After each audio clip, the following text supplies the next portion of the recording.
Como Cristo tratava as mulheres. Vídeo 2 sobre esse assunto.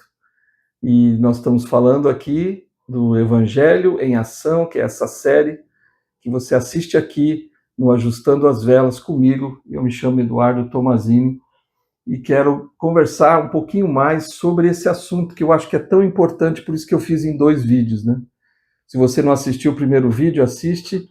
E aqui você vai ter agora a oportunidade de assistir esse segundo vídeo. E vamos ter experiências e ver como Cristo ele tratava as mulheres.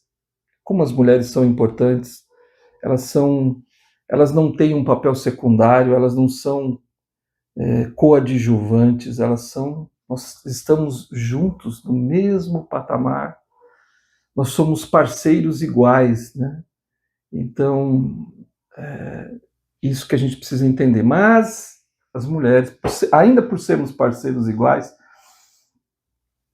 elas têm coisas mais importantes, ou mais interessantes e mais que os homens, né? Elas são melhores do que os homens. Eu queria afirmar isso.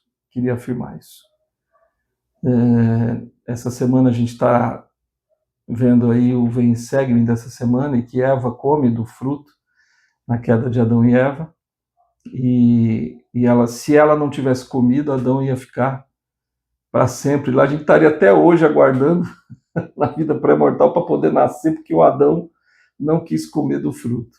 Mas por causa de Eva, ela teve vamos dizer, uma inspiração que ela deveria, de alguma forma, comer daquele fruto para que o plano de Deus fosse avante. Talvez ela não entendesse bem aquilo na mente dela, intelectualmente, mas ela sentiu que aquilo era importante fazer. Então as mulheres têm algo especial na vida delas. Elas são caridosas por natureza, elas nascem, elas têm um sentido diferente dos homens.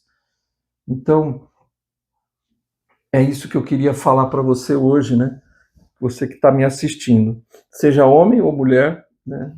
Você é importante, mas as mulheres são muito importantes. E como é que Cristo tratava das mulheres, né? Como é que ele agia? A gente já viu isso no vídeo anterior, mas eu queria citar outras experiências. Uma experiência muito interessante está em Marcos, no capítulo 5, que é aquela mulher com fluxo de sangue, uma hemorragia que ela tinha.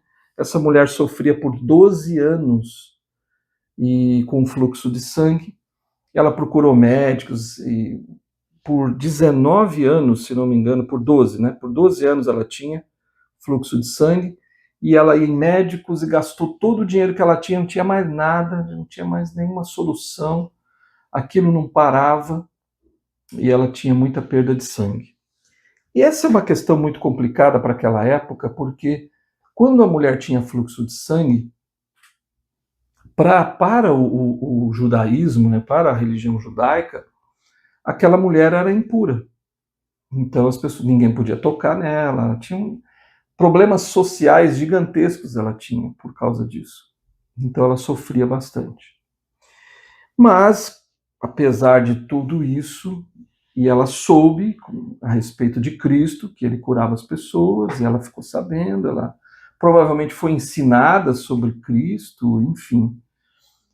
Não temos registros sobre isso, mas o que eu penso é que ela ficou sabendo sobre Cristo. E tudo que ele fazia, que ele curava as pessoas, que ele era o Filho de Deus, enfim. Ela queria, então, ser curada por ele. Mas ela, sabendo da sua condição impura, né, entre aspas, né, que a sociedade lhe impunha, a religião lhe impunha naquela época, ela não queria ela queria só tocar nas vestes dele. Ela falou: se eu tocar só nas vestes, tá tudo bem para mim. Eu sei que eu vou ser curada, porque eu tenho uma fé grande, né, no Salvador. Eu sei que eu vou ser curada. Então ela só queria tocar nas vestes dele. E aí Cristo chegou na cidade onde ela estava, naquele lugar, e ela foi acompanhando a multidão, e ela falou: eu preciso me aproximar dele e tocar nas vestes dele de algum jeito. E ela conseguiu. Ela toca. Só que o que aconteceu? Quando ela toca, ela é curada imediatamente. E Cristo, no meio daquela multidão toda, parou assim, né, de repente, e ficou olhando dos lados e perguntaram o que foi e tal. Não, alguém tocou em mim, ele disse. E aí os discípulos até, acho que de uma forma até com bastante humor, né, eu vejo na frase, mas Senhor, quanta gente, todo mundo te tocou aqui, né? Não tem como saber quem que te tocou, né? Ele falou, não, mas eu senti poder sair de mim. Isso foi muito interessante. Ele sentiu o poder sair dele e curar aquela mulher. Mas o que aconteceu foi que ela ficou escondida, né? Ela falou, e agora, né? Puxa, ele me percebeu. E ela ficou com medo, com certeza, com medo, porque Marcos ele fala assim, então a mulher sabia o que lhe tinha acontecido, temendo e tremendo, quer dizer, ela estava com medo e estava tremendo, imagina, aproximou-se e prostrou-se diante dele e disse-lhe toda a verdade. Gostei disso, né? Temendo e tremendo, quer dizer, ela estava com muito medo de se aproximar, de ser hostilizada, enfim, por aquela sociedade, por aquelas pessoas. Como assim você tocou no Salvador? Você é impura. Mas o Salvador não tinha isso, né, gente? A gente sabe como é que ele era, né? A gente falou da mulher de Samaria semana passada, no outro vídeo, né? Cristo não tinha isso. Mulher pega em adultério, ele não tinha esse tipo de preconceito, né? E essa mulher sofria isso.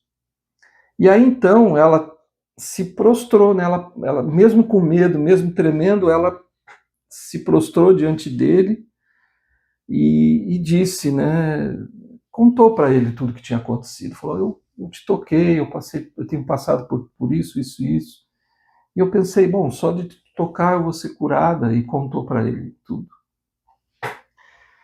O que mais me chama a atenção é justamente como Cristo se dirige a essa mulher. São poucas palavras, pouquíssimas, uma frase. Mas ele começa dizendo para ela, filha. A primeira coisa que ele disse, filha.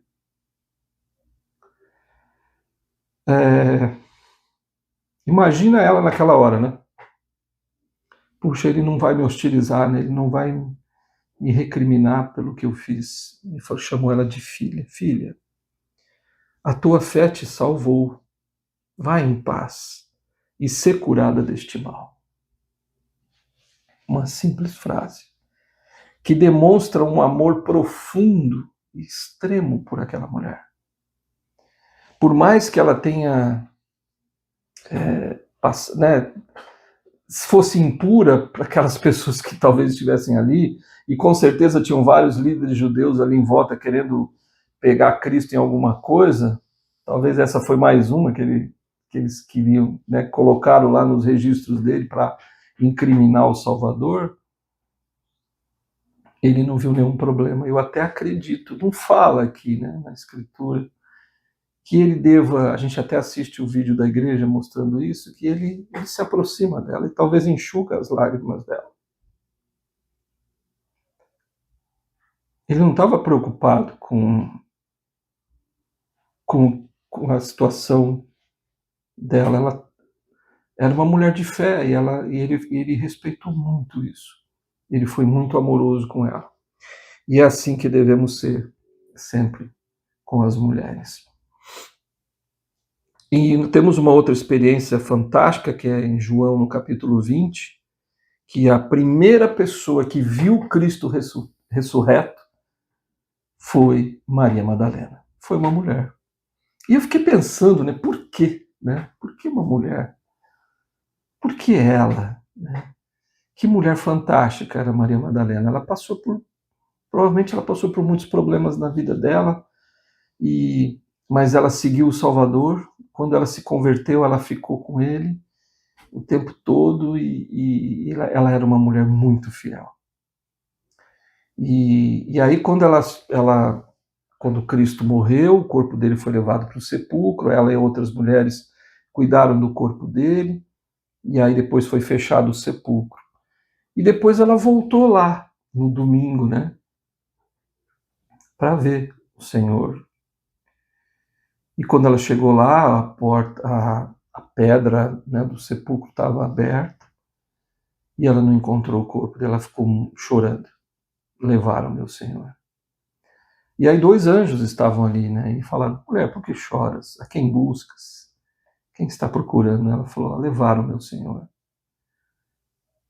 E aí ela ouve uma outra voz, enquanto ela estava ali chorando, porque tinham levado o Senhor. Ela então ouve a voz, e a voz disse, né, para ela, né, Jesus, que era Jesus: mulher, por que choras? Quem buscas? E aí ela disse, né, achando que era o jardineiro, aquela pessoa que cuidava ali daquele local: Senhor, se tu o levaste, dize-me onde o puseste e eu o levarei. E disse-lhe Jesus: Maria. E ela, voltando-se, disse-lhe: Rabone, que quer dizer mestre. Eu quero dar uma parada aqui para falar sobre isso. Ela ouviu a voz dele, né? Ele disse uma frase inteira, né? Mulher, por que choras? Né? 2 perguntas ele faz. Mulher, por que choras? A quem buscas? E ela não reconheceu a voz do mestre. Mas quando ele diz Maria, ela reconheceu na hora.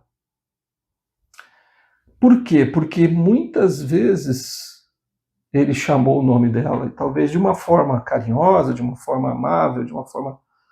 A gente não sabe exatamente, mas ela reconheceu na hora que ele disse Maria. E é interessante o que aconteceu. E aí, ela, obviamente, né, voltou-se para ele, talvez quisesse tocá-lo, adorá-lo, enfim, não sei, ali a gente não tem os detalhes, mas a gente sabe que Cristo disse para ela: olha, agora não me toques, que eu ainda preciso subir para o meu Pai. Cristo tinha que se apresentar para o Pai, né, que ele concluiu toda a obra, ele tinha feito tudo, mas disse para ela: vai e avisa os apóstolos, os meus discípulos, que eu ressuscitei. Fala para eles. E é interessante isso, né? Eu gostei tanto disso, que o Salvador escolheu uma mulher para fazer isso. E escolheu Maria, que era uma mulher muito especial. E ela, eu fico imaginando a grandeza desse momento, né? Cristo poderia ter subido ao Pai diretamente, mas ele queria que os apóstolos e que todos soubessem que ele havia ressuscitado.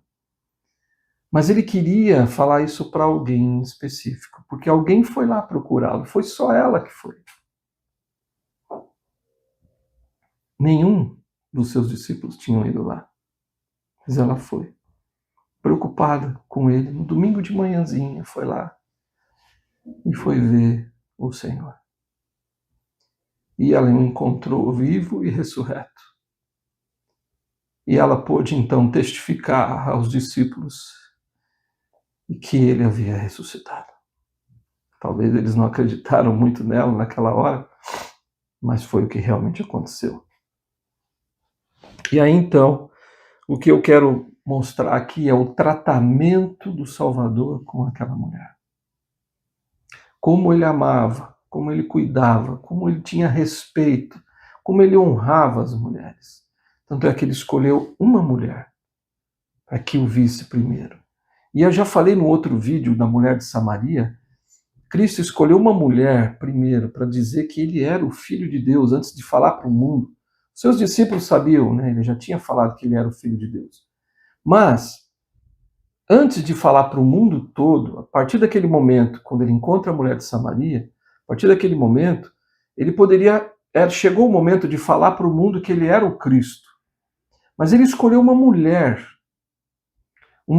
que era odiada pela sociedade, porque era uma mulher que tinha 5 maridos, uma mulher que com quem ela vivia não era casada, uma mulher hostilizada pela sociedade, uma mulher samaritana, nem era judia, nem era da casa de Israel.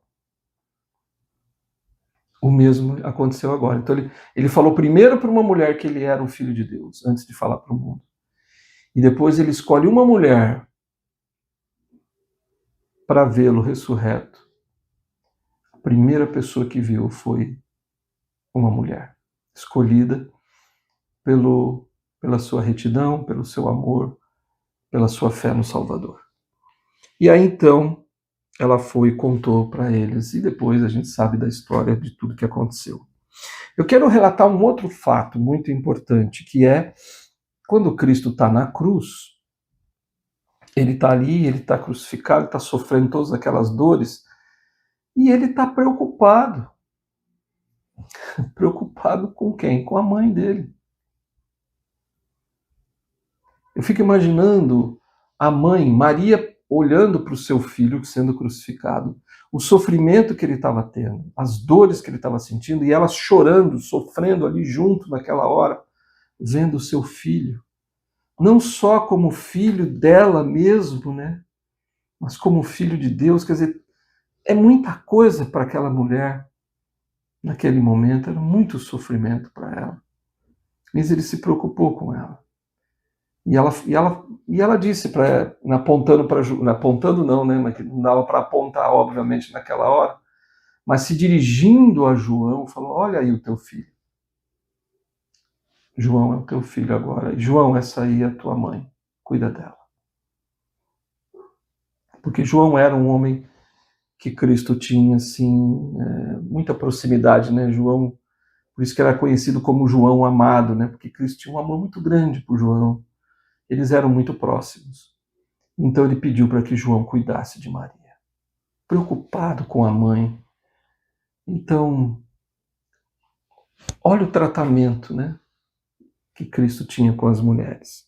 O presidente Russell M. Nelson, ele disse algumas coisas muito importantes que eu queria falar aqui, especialmente quando ele fala sobre que, num discurso de abril de 2019, podemos agir melhor e sermos melhores, foi um discurso feito para o sacerdócio, né, para os homens.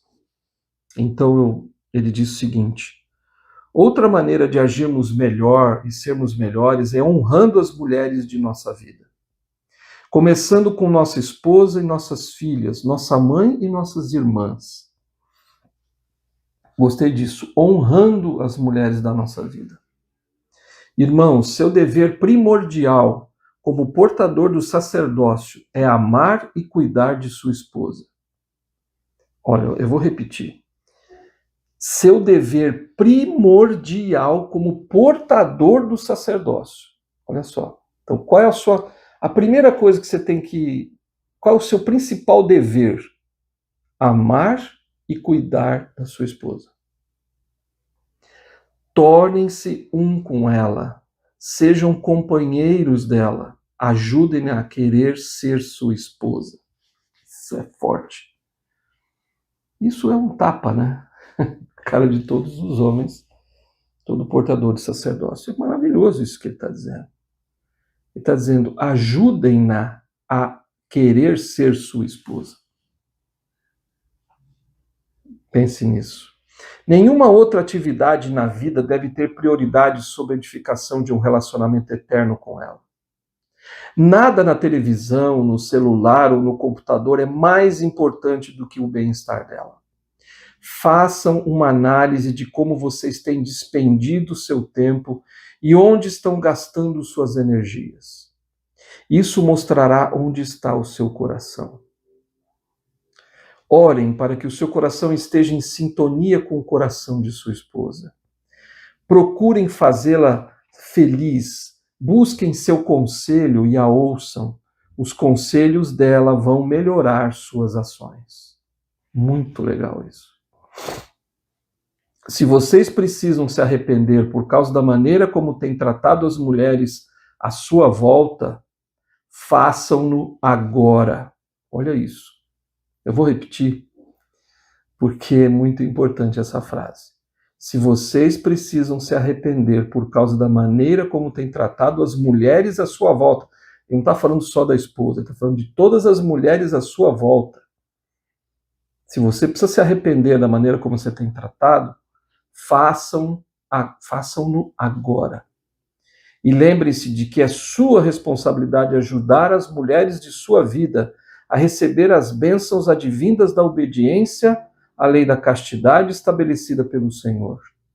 Jamais sejam responsáveis, olha isso, jamais sejam responsáveis por impedir que uma mulher receba as bênçãos do templo.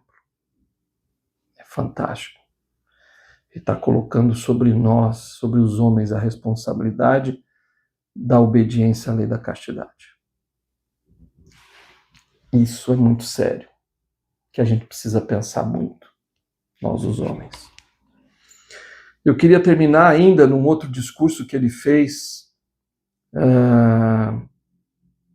que eu achei fantástico, que ele fala das mulheres. E ele fala da participação das mulheres na coligação de Israel. Esse é um discurso de outubro de 2018. Ele disse o seguinte: percebam que todas as vezes que eu uso a palavra mãe, não estou falando apenas de mulheres que deram à luz ou que adotaram nesta vida. Estou falando de todas as filhas adultas de nossos pais celestiais. Toda mulher é mãe em virtude de seu destino divino eterno. Isso é maravilhoso. E eu fico tão impressionado com isso, que eu tive uma experiência no templo, agora recente, essa semana. Eu fui fazer o selamento, na sala de selamento, e eu tive um sentimento do Espírito que me disse assim: fale que as mulheres, todas elas são mães, independente se elas que ela não tenha tido filhos, né? Então, independentemente se ela teve filhos, se ela não teve filhos, ela vai ser mãe. Ela é mãe. Eu não tinha parado para pensar. E depois, agora que eu li, quando eu estava preparando aqui um script, que eu li novamente, né, que eu li esse discurso aqui do presidente Nelson e essa frase, toda mulher é mãe em virtude do seu destino divino eterno, naquela hora, então eu senti que deveria falar disso na sala ali, com as pessoas que nós estávamos fazendo selamentos para falecidos, né? E aí eu disse: tem alguém aqui, tem alguma mulher aqui presente que não é mãe e que não consegue ser mãe? Aí uma mulher que estava ali, do meu lado esquerdo ali, ela me disse: eu nunca fui mãe, não vou ser mãe, né? E aí eu disse para ela exatamente essas palavras aqui, presidente Nelson, que foi inspirado, né, por Deus. Toda mulher é mãe. Você vai ser mãe porque você tem a maternidade. A maternidade é algo seu. Não é porque você não teve filho nessa vida que você não é mãe. Você é mãe já. Você é mãe no sentido que se você herdar a vida eterna, você vai ter filhos espirituais. Então, você é mãe, você está pronta espiritualmente para ser mãe. Então, mesmo que você não tenha tido filhos aqui nesta vida, você vai ter na eternidade, se você for fiel. E ela começou a chorar, e eu chorando, e todo mundo chorando. Foi um sentimento muito forte naquela hora. E ela sentiu e agradeceu. E depois ela me disse: na minha bênção patriarcal diz isso, que eu seria mãe na outra vida. E de fato, foi comprovado, foi testificado a ela. Naquele momento o Senhor queria que eu dissesse, e foi dito. Então, para você que é mulher, que talvez, puxa, eu não vou ser mãe, não, se eu não me casar, né, puxa, eu não vou ter filhos nessa vida, não se preocupe. Você é mãe. você foi preparada, você foi pré-ordenada a ser mãe. Todas as mulheres são mães, já. Agora, para que se você não teve filhos aqui, para que você alcance isso na eternidade, você, claro, precisa viver os mandamentos, perseverar até o fim. Mas você vai ser mãe. Lembre-se disso. Por isso, mais um motivo para você ser fiel a Deus até o fim da sua vida. Os homens podem e frequentemente transmitem o amor do Pai Celestial e do Salvador a outras pessoas, mas as mulheres têm um dom especial para isso. Uma investidura divina. Vocês têm a capacidade de perceber, olha só, vocês têm a capacidade de perceber o que outras pessoas precisam e quando elas precisam. Gente, isso é muito forte. Eu vou repetir aqui, né? Os homens podem frequentemente transmitirem o amor do Pai Celestial e do Salvador a outras pessoas. Então nós, os homens, podemos, claro, transmitir, a gente transmite, está tudo certo. Mas as mulheres, elas têm um dom especial para isso. Uma investidura divina, quer dizer, Deus investiu, né, as mulheres com esse dom especial de amar as pessoas, de transmitir o amor do Pai Celestial e de Cristo para as outras pessoas. E ele fala, vocês têm a capacidade de perceber o que as outras pessoas precisam e quando elas precisam. Olha que maravilhoso isso. Vocês conseguem estender a mão, consolar, ensinar e fortalecer alguém no momento da necessidade. Eu vejo isso da minha esposa, por exemplo. Eu vejo. Ela percebe. Porque é um dom divino. E você, mulher que está me ouvindo, você tem esse dom. Que é maravilhoso ter vocês ao nosso lado, que podem perceber quando a gente precisa sentir o amor de Deus na nossa vida. E vocês têm essa capacidade, esse dom divino. E o presidente Nelson falou, e eu gostaria de encerrar o vídeo falando disso agora. Queridas irmãs, precisamos de vocês. Precisamos de sua força, de sua conversão, de sua convicção, de sua capacidade de liderar, de sua sabedoria e de sua voz. Simplesmente não podemos coligar Israel sem vocês. É isso que eu queria dizer para você, mulher que está me assistindo agora. Vocês são tão importantes. Vocês não são importantes. Vocês são essenciais para o plano de Deus.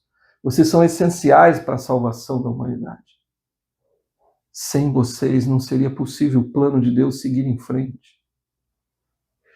Então, eu queria dizer aqui para os homens que estão me assistindo, por favor, amem, respeitem as mulheres que estão à sua volta. Todas as mulheres devem ser respeitadas. Ainda mais a sua esposa, suas filhas, a sua mãe, suas irmãs. Tratem com carinho, com amor, com respeito e com honra, porque elas verdadeiramente merecem. Elas são filhas de nosso Pai Celestial e Ele as ama com um profundo amor, mais do que a gente pode entender e imaginar. Te vejo no próximo vídeo.